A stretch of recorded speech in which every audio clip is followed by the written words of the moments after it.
you're likely suffering from a severe chronic disorder right now. Yeah, and you probably don't even know it. Right. I mean, society isn't just ignoring your symptoms. It's actually actively rewarding you for them. Like Mhm. you wake up, you immediately check your phone to process, whatever overnight catastrophes happen. Oh, Then absolutely. you optimize your commute with some productivity deep dive. You strategize your way through this hyper-competitive workday, and you end the evening totally exhausted. But you're still furiously scrolling through social media debates, right? Just to make sure you have the correct opinion on topics that didn't even exist 24 hours ago. Exactly. And, if you describe that routine to a doctor, they're not going to prescribe you anything. They'll just tell you that you're a highly engaged, ambitious, modern citizen. Yeah, you're just crushing it. Right. But that is the baseline state of existence for so many people today. And it is entirely defined by chronic physiological and psychological friction. Which brings us to our mission for you today. We are doing a deep dive into a translated philosophical text by Solfeng Yes. titled Chapter of Celestial Cultivation, Article 7, Transcending the Mundane and Progressing Through the Unconventional. Quite a title. It is. But our goal isn't just to, read you some ancient poetry. We really want to decode this incredibly dense text to extract the practical framework it offers. A framework for surviving, really. Right, surviving and reclaiming your sanity in an attention economy that is basically just trying to harvest your cognitive resources. Well, what's fascinating here is the core contrast the text sets up to diagnose this condition. It divides existence into two operational states. You have the mundane world, which is the default realm you and I navigate daily. And when we're all stuck in. Yeah, pretty much. Mm. And the text defines this state entirely by two forces, agitation and noise. Okay. On the other side, it presents the celestial realm. Now, this isn't some afterlife in the clouds. It's an elevated, enlightened cognitive state defined by a single word, tranquility. But I do want to be careful with that word, right? Because when we say tranquility in our modern lexicon, it sounds like a spa day. Right, yeah. It sounds passive, like taking a nap. But reading through Shinbeng's framework, tranquility isn't an absence of activity. It's like this highly calibrated psychological shield. Precisely. I mean, it's an operational state where you can function within a chaotic environment without absorbing the kinetic energy of that chaos. Wow. But to build that shield, we first have to deeply understand the mechanics of the sickness. We have to look at the diagnostic scan of the mundane world. So let's start with that first primary symptom, agitation. Shinbeng describes this not as a fleeting feeling of stress, but as this permanent systemic overdrive. Yeah. The text calls it reckless scurrying. It's this constant wavering, being entirely consumed by desires, distressed by poverty, and just perpetually fearful of gains and losses. And it goes deep. Yeah. It actually describes the physiological manifestation. Internal heat, mental turmoil, and inability to stand still or get deep sleep. If we connect this to the bigger picture, this is just a perfect clinical description of a nervous system that has been hijacked by a status-driven environment. How so? Well, evolutionarily, our threat detection systems were designed for acute moments, like a predator in the brush.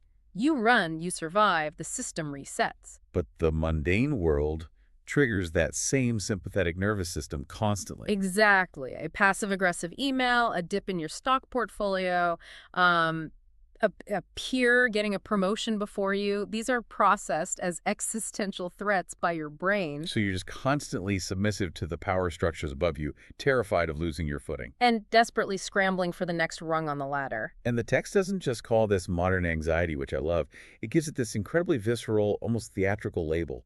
Hell's Gate Dance Syndrome. Hell's Gate Dance Syndrome. It's so good. It claims this syndrome is caused by the grip of power, wealth, fame, and desire. And, why such a dramatic name? Because it really is a dance. It's an involuntary choreography? Yes. You are dancing to the rhythm of an economy that demands you exhaust yourself to impress people you don't even like, all while hovering right at the precipice of burnout, literally the gate of hell. And because that physical and social agitation requires constant fuel, it inevitably forces your brain into the second symptom. The body's restlessness demands mental input to justify the physical panic. Right. And this is what the text calls tumult or noise. So the text describes this state as clamorous and chaotic.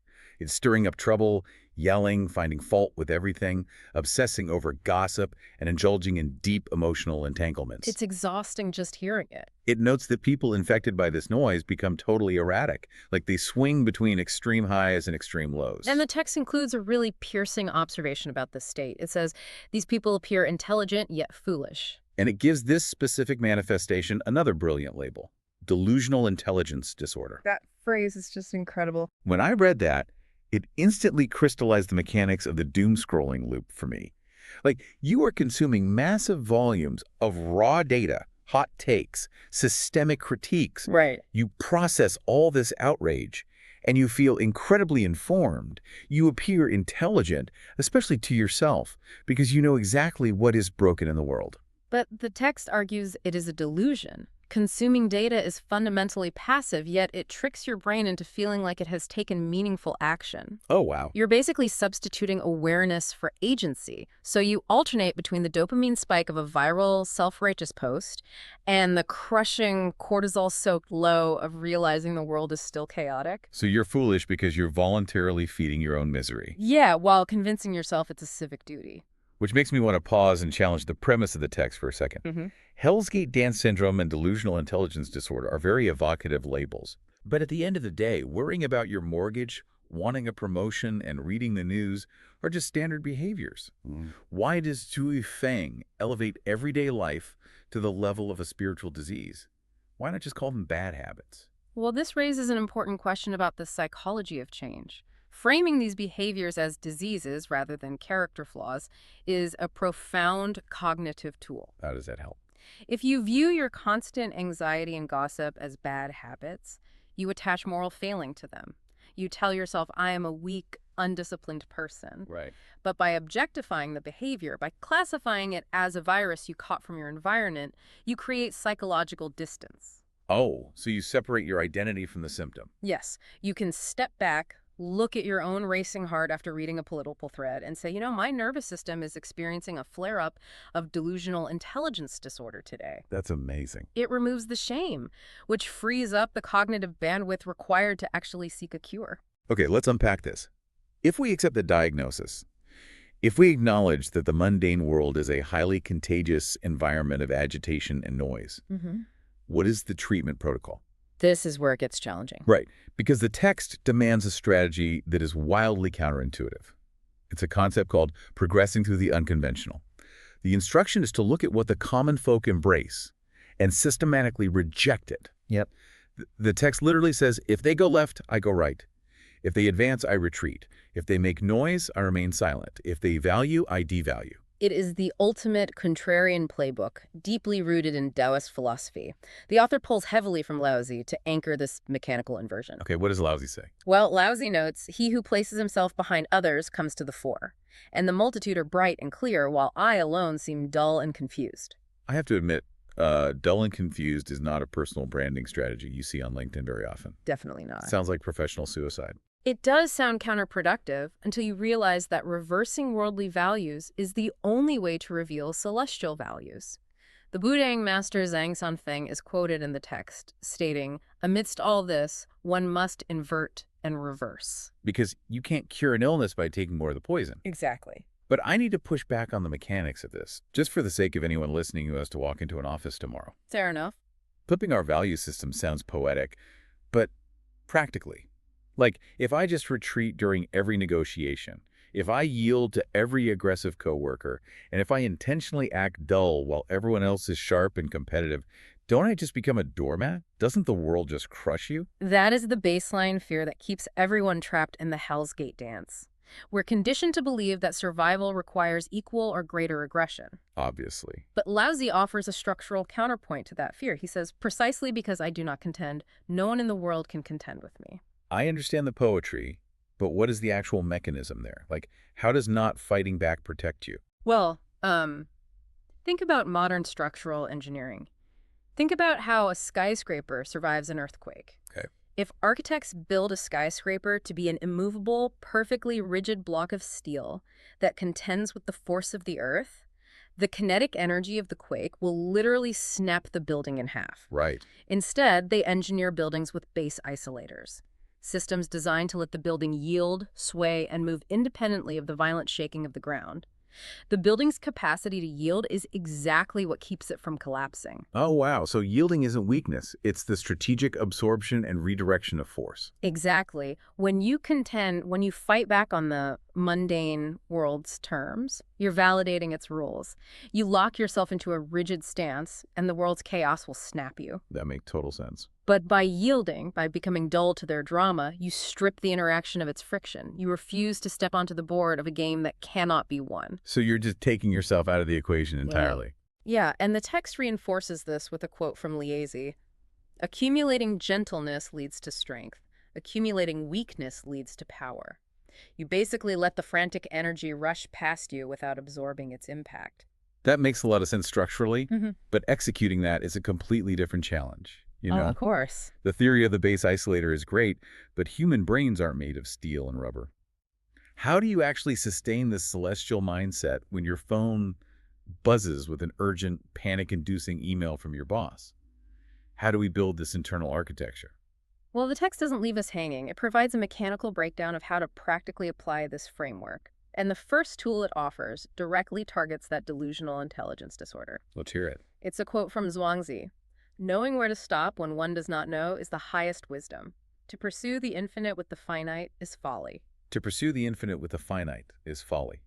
That feels like the defining equation of the 21st century. It's a mathematical impossibility that we torture ourselves with daily. I mean, we are finite biological creatures. Our brains run on a finite amount of glucose and ATP. We only have so many hours in a day. Right, we have a finite number of waking hours and a severely restricted capacity for deep cognitive focus.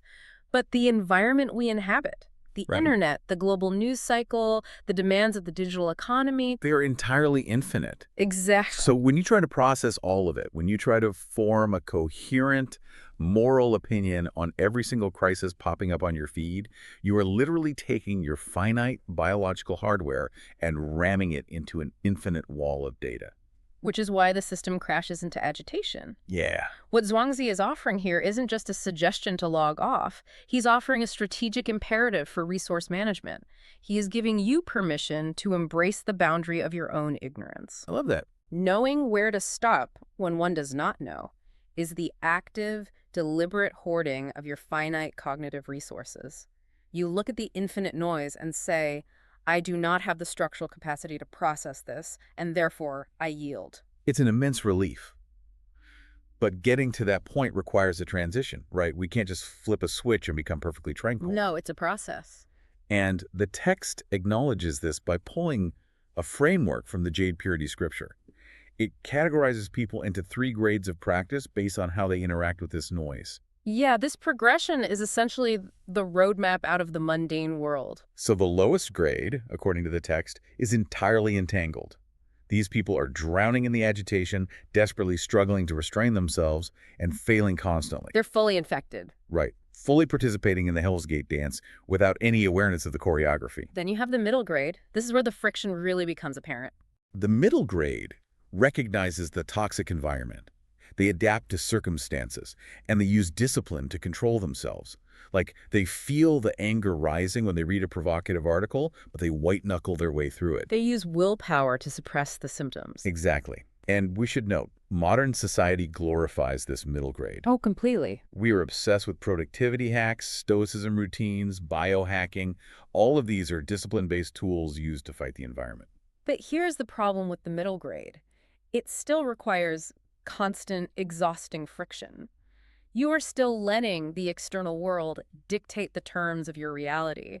You're just spending massive amounts of cognitive energy fighting it. So what does this all mean for the highest grade? Because the text says the highest grade of person commits no offenses, but fundamentally, they do something completely different. They hold on to nothing. Holding on to nothing is the absolute core of the celestial mindset.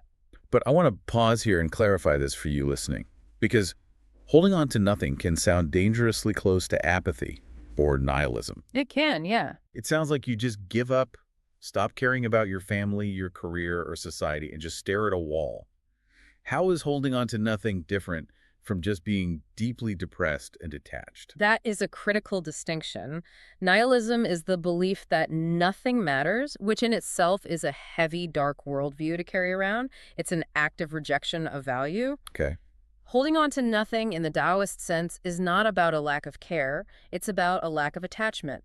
You still engage with the world, you do your job, you love your family, you read a book. But you don't cling. Exactly. You do not attach your internal stability to the unpredictable outcomes of those external events. Oh, wow. If you don't cling to the expectation of a promotion, you don't suffer the friction of disappointment if you don't get it. If you don't cling to the need to be right in an argument, you don't suffer that agitation of someone disagreeing with you. So true mastery isn't about using immense self-discipline to fight your urges. It's about dropping the attachments so that there is no urge to fight in the first place. You don't need willpower if you aren't playing the game. And this causes a massive shift in jurisdiction, which is perfectly summarized by a quote from Hao Tai-gu in the text. He says, "If the external world dominates the mind, one remains mundane. If the mind dominates the external world, one attains immortality." It's a complete inversion of the control structure. Like, you realize you can't manipulate the external world to be perfectly quiet. You can't silence your demanding boss. You can't turn off the traffic. You can't fix the internet. No, you can't. But if your mind drops its attachments, it becomes so fundamentally untethered from their noise that it begins to dominate your perception. The external world remains loud, but your internal processing of it is tranquil. Therefore, your lived reality is tranquil. You've basically installed the base isolators. The ground is shaking, but your structure is secure. We have covered a tremendous amount of ground today decoding Xu Feng's framework. We started by diagnosing the exhausting reality of Hell's Gate Dance syndrome and the cognitive trap of delusional intelligence disorder. We explored the architectural necessity of yielding, acting as the base isolator rather than the rigid steel beam. And we tracked the evolution from the lowest grade of entanglement, past the exhausting middle grade of constant discipline, toward the highest grade of mastery, a state where you hold on to nothing, allowing your mind to establish jurisdictional dominance over the external chaos. Which brings us to an incredibly empowering realization found in the inner chapters of Bao Puzi, cited by the author. Yeah. It states simply, "My fate lies in my own hands, not in heaven." If we connect this to the bigger picture, it is the ultimate rejection of victimhood. The noise of the mundane world is not a mandatory sentence. Right. Stepping out of the agitation isn't a mystical grace bestowed upon a lucky few. It is an active, autonomous, structural choice. You have the mechanical capability to stop the dance. Your fate is in your hands. And with that feat firmly in your grasp, I want to leave you with one final provocative thought to ponder as you navigate the rest of your day. Let's hear it. Toward the end of the text, there is a passing reference to a quote from the complete works of Lizu. It says, "A day of leisure is a day of immortality." It sounds lovely, but it challenges our entire modern conception of time. It really does. I want you to ask yourself, how do you define leisure? In our hyper-optimized world, we treat leisure as a commodity. It's a tropical vacation we save up for. Or it's collapsing onto the couch to binge-watch a show after a grueling week. But both of those are just different forms of the Hell's Gate dance. One is performative relaxation, and the other is just a symptom of exhaustion. We treat leisure as an escape from the sickness rather than a cure. Exactly. So what if true leisure, the kind that grants you a day of immortality, isn't about taking a trip or checking out? What if true leisure is the profound active hoarding of your cognitive bandwidth? What if it's the deliberate choice to look at the chaotic diagnostic scan of the world, acknowledge the noise, and boldly decide not to process it? That's powerful. So ask yourself, what can you afford to retreat from today? What infinite argument? What status anxiety? What specific piece of mundane noise could you choose not to contend with? Where can you intentionally install a base isolator so that you can claim your own small piece of celestial tranquility?